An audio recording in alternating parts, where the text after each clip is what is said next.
এই মুহূর্তে পটুয়াখালী থেকে যুক্ত হচ্ছেন সহকর্মী মনির হোসেন বাদল। সরাসরি যাচ্ছি তার কাছে।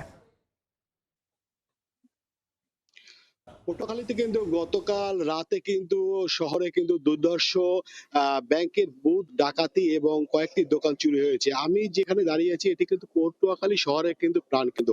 এই প্রাণকেন্দ্র কিন্তু এখান থেকে কিছু দূরে রয়েছে পটুয়াখালী শহরের কিন্তু পুলিশ ফাঁড়ি এবং বড় মসজিদ সহ এখানে সবসময় লোকজন আনাগোনা থাকলেও গতকাল রাত্রে কিন্তু ৩টা সাড়ে ৩টার দিকে পটুয়াখালী যে ডাচ বাংলা ব্যাংক রয়েছে, এই ডাচ বাংলা ব্যাংকের যে বুথ রয়েছে এই বুথে কিন্তু একজন নিরাপত্তা কর্মী থাকে সব সময়। এই নিরাপত্তা কর্মী মুজিবুর রহমানকে বেঁধে কিন্তু তারা কালকে ডাকাতির চেষ্টা করে এবং ডাকাতি তারা গ্রাহক সেজে মানে টাকা উঠানোর কথা বলে কিন্তু তারা ভিতরে প্রবেশ করে। পরবর্তীতে মুজিবুর রহমান যে নিরাপত্তা কর্মী ছিল সে কিন্তু তার সাথে হাতাহাতি হয়। হাতাহাতির এক পর্যায়ে কিন্তু তাকে বেঁধে পাশে যে পুরাতন আদালত পাড়ার আদালত মাঠ রয়েছে মাঠের দুটি কক্ষে তাকে বেঁধে নিয়ে যায় এবং সেখানে কিন্তু মারধর করে।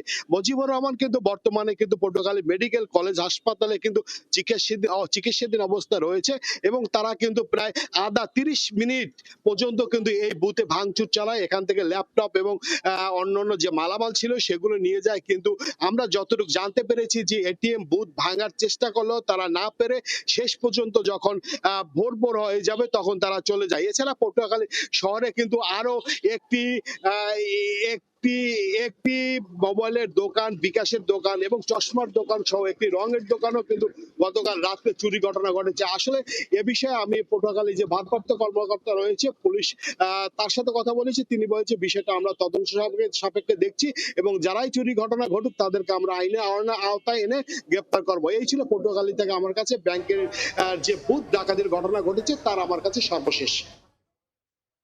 যুক্ত ছিলাম পটুয়াখালীতে।